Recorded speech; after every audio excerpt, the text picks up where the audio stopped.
Hi, my friends. It's David Ault, and I want to welcome you to the gathering. I'm going to call this the Cambodia edition because that's where I'm filming this. I call Cambodia my second home because for a little over 18 years now, I have been coming here regularly, and it was the birthplace of a calling within me that led to the establishment of my foundation, which is called Kaleidoscope Child Foundation. It is home to our signature schools that we started long ago, and I'm here to commence the work that we have always been doing. And so, as you have experienced, and the rest of us, we've had this disruption in our equilibrium in the world due to COVID. And I don't know about you, but the way that it affected our work here was pretty intense. You see, this town is called Siem Reap, and it is a tourist town. And that's because one of the ancient wonders of the world is here. It's called Angkor Wat. It's the largest spiritual temple complex in the world, and millions of people come here. And so Cambodia experienced its resurgence, its ability to overcome its own disruption of civil war from the 1970s thanks to tourism. And Siem Reap especially because this is where this vast collection of temples, which are called Wats, exists. And so millions of people come. As with anything like that, those who are the natives get pushed into sort of the worst conditions, and so you have this juxtaposition of the haves and the have-nots. The haves have always been, in my opinion, the tourists, and the have-nots have been the locals. And something happened here that caused me to make a commitment to come back and to hopefully create solutions for the children, those who were neglected and impoverished and orphaned and starving, in order to just give them basics and to breathe life into their dignity. So that was with education and life skills and fresh water and things. And so to not be able to come back for that work for 2.5 years, coupled with the fact that it is a tourist economy, was painful because everyone's income stopped. And we wanted to do good and do right by our administrator, our teachers, and so we kept them on the payroll. But it hurt the economy, and hurt is mild term, and it hurt the family dynamics of these people because some of our teachers, they were the only ones getting any form of a salary in big families of 11, 12, 15 living in their community. So we are breathing hope and resuscitation and life and normalcy into their lives and into the lives of the school, repairing things, and doing our work. And I was coming back from our village school. So we have a main campus here in Siem Reap, and then we have this village school, which is about 38 kilometers away. And on the same road as the village school is this incredible Buddhist monastery.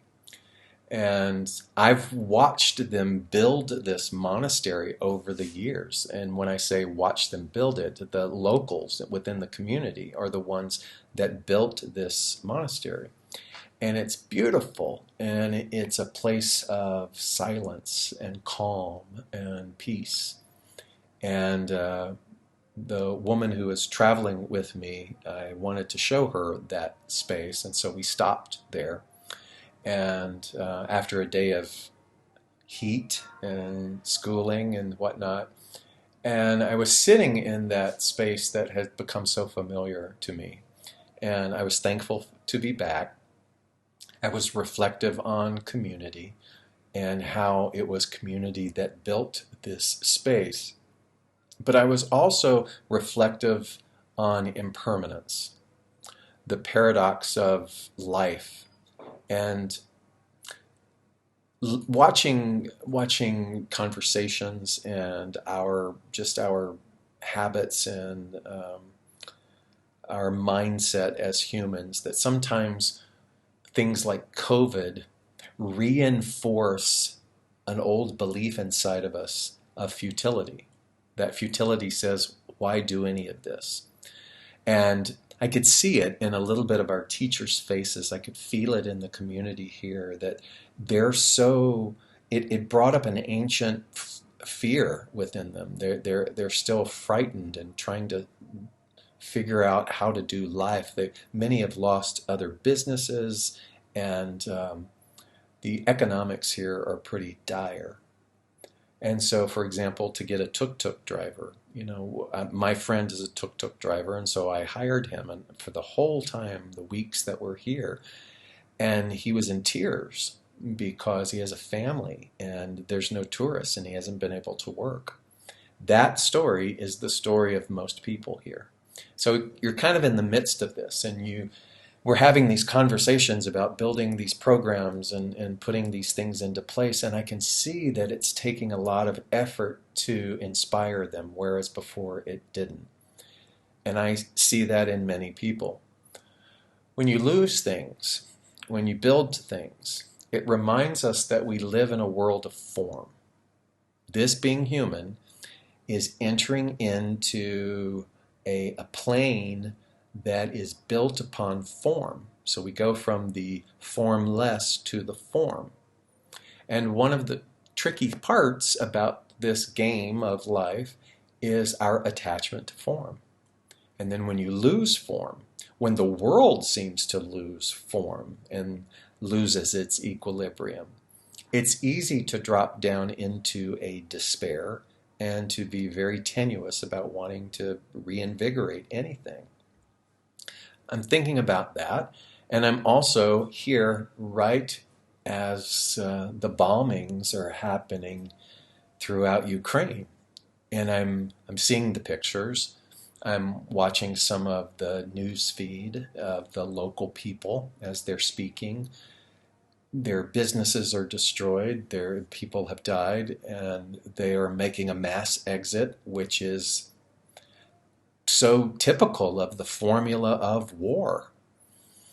And when I look at the pictures, particularly of their towns, their cities, the industries that their family have curated and built over time, I think, what must be going on with them? Where is the hope? Will they rebuild?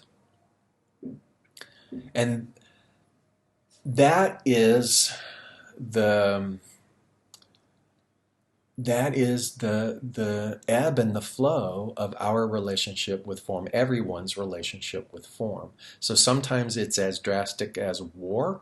Sometimes on the spectrum it is something like COVID, which shuts everything down, which no one could have predicted. No one could have thought that a place that is a tourist facility would have no tourism. These types of things just happen. And they happen in this plane of form.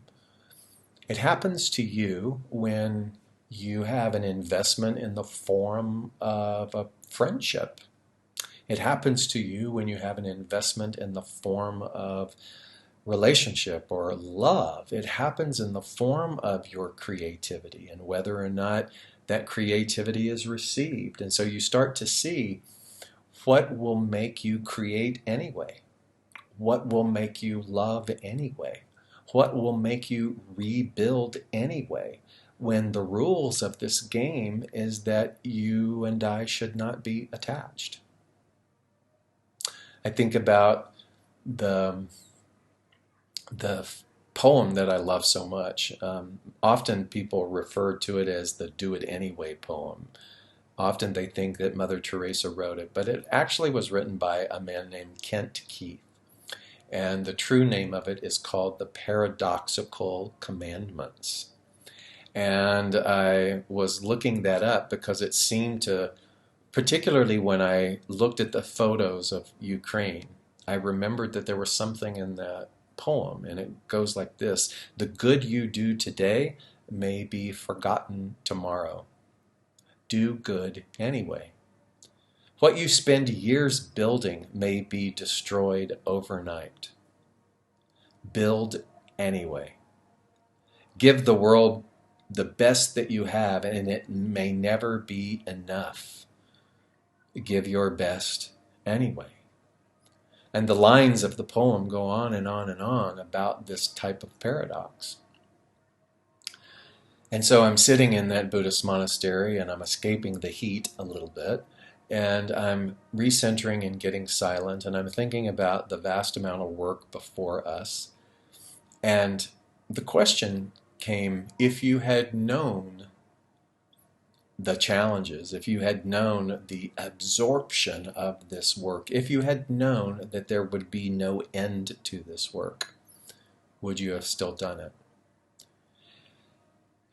And I took a deep breath, and I'll have to be honest, my first answer was not yes, because I reflected back on the enormity of the pain and the disappointment and the financial loss and the challenge and the accusations and the just all of the things and the mistakes. Oh my God, the mistakes of doing this kind of work. The blindness of Western bias that I had when I first started doing this work. Just all of the things. And it just kind of came flooding back, and I needed to pause before I answered that question. I needed to pause before I answered that question so that my yes could be authentic. And then I did say yes. I would do it all over again anyway. Because what I'm doing, or the way that I'm doing it now, is not the way that I did it when I was in my early 40s and I first arrived in Cambodia. The way that this work is evolving now, and the people who are on board to help me with this work now, requires a different level of consciousness. There are conversations about not seeing these people as being in need. And I tell you that because I don't want to hold anybody in that space of being the person who is in need. I want to see them in their wholeness so that whatever we give to them is one element of their identity. And that might sound like bullshit to you, but it has become really important in understanding and playing in this game of paradox. Because the ego can take over work like this. The ego can create these savior complexes inside of us. The ego can lock people into a label of the needy or the unfortunate. And it's much harder and much more holy, in my opinion, to do this work, to see the infinite potentiality of these circumstances within this soul, and to try to bring that forth. That's more healthy. That's not performative. That comes with a price that says, and I can't be attached to the form. Our work, our mission, our goal is to bring some kind of sustainability to these programs, but we can't be attached to it. And that's a paradox. We want to have sustainability. We don't want these things to be a one-off. We want to educate people. We want to restore that dignity. We want to give them fresh water. We want to have sustainable quality education, and yet it can't be attached to any of it.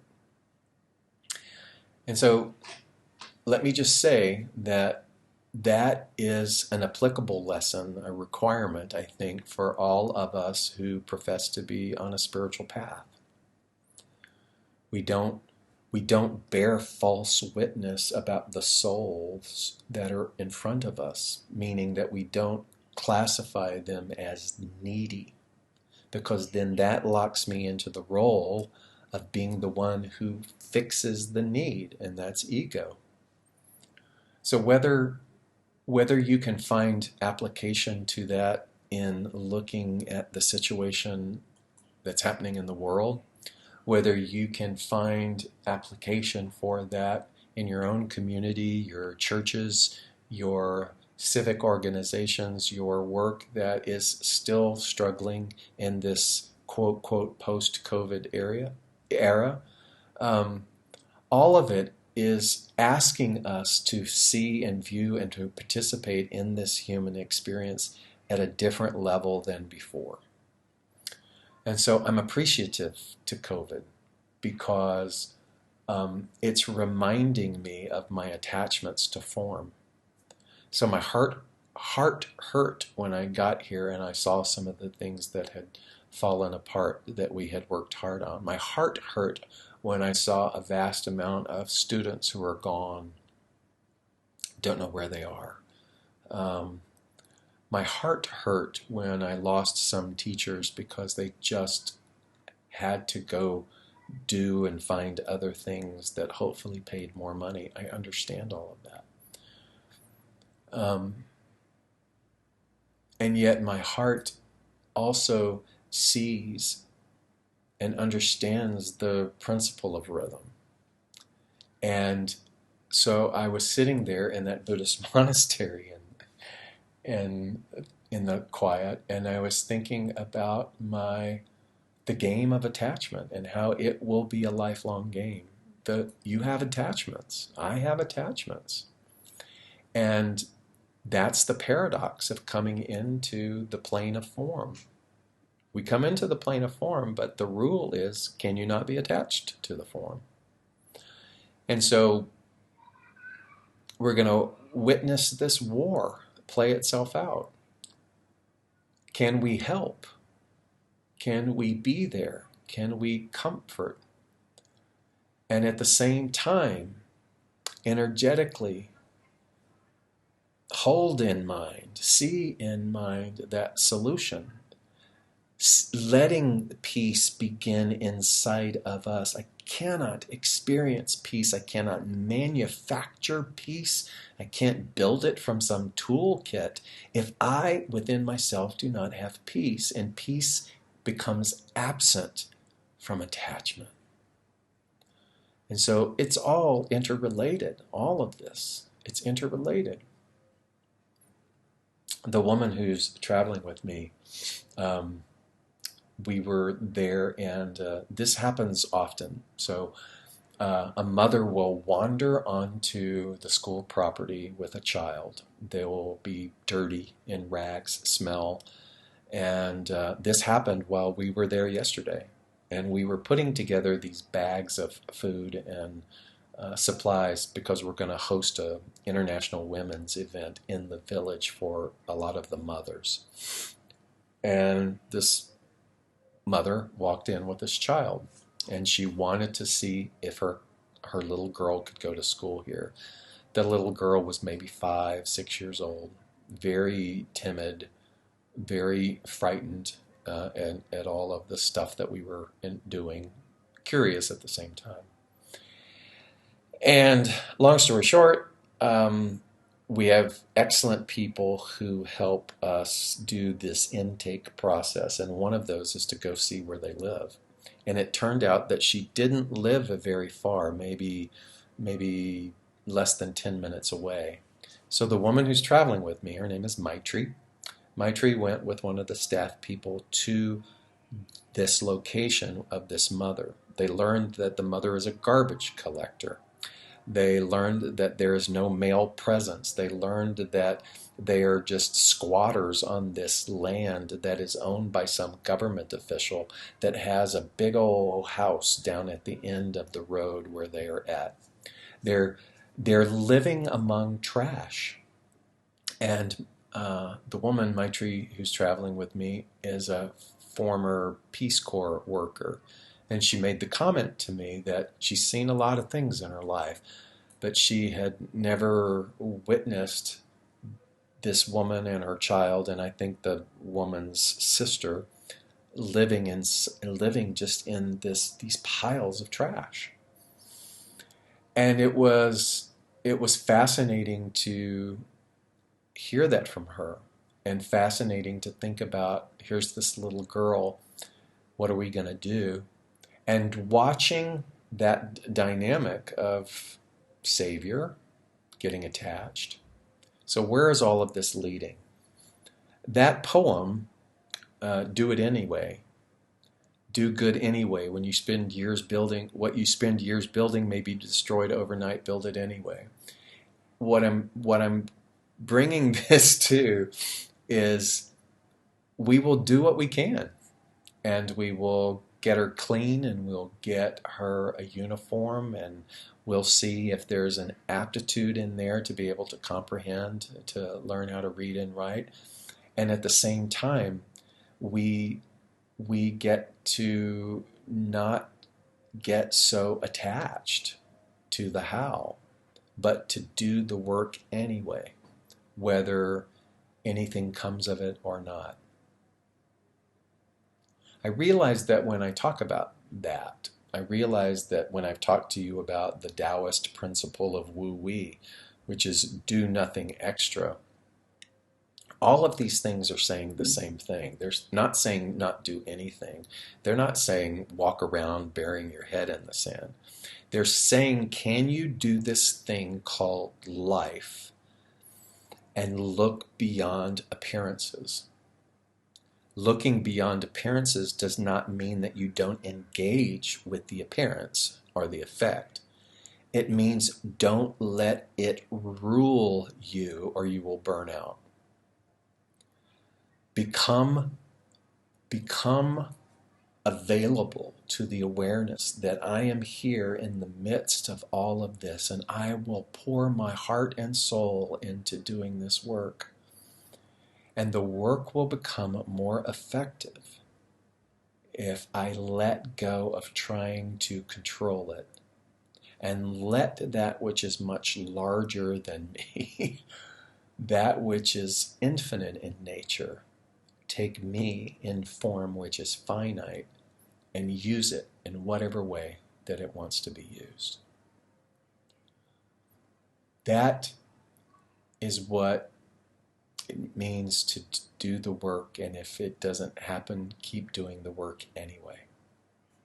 So wherever you are, however tired your heart might be, however disillusioned that you might be with leaders or spiritual people or anything, family, work, creativity, can you get up?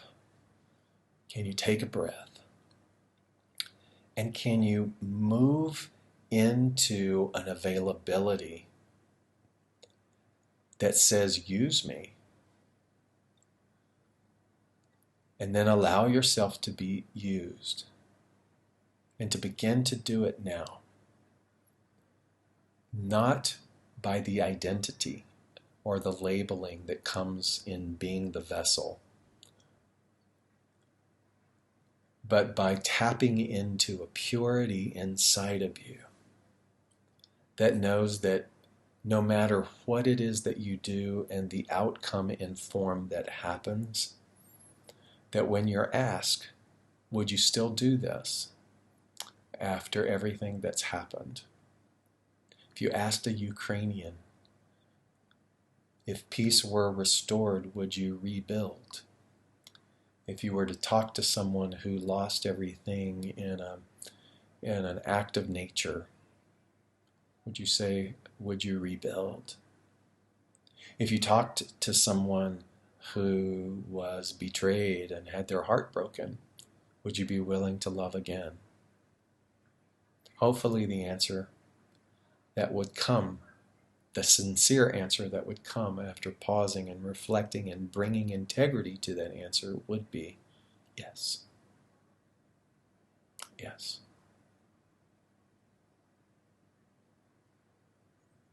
Will you do it anyway? Yes. Thank you.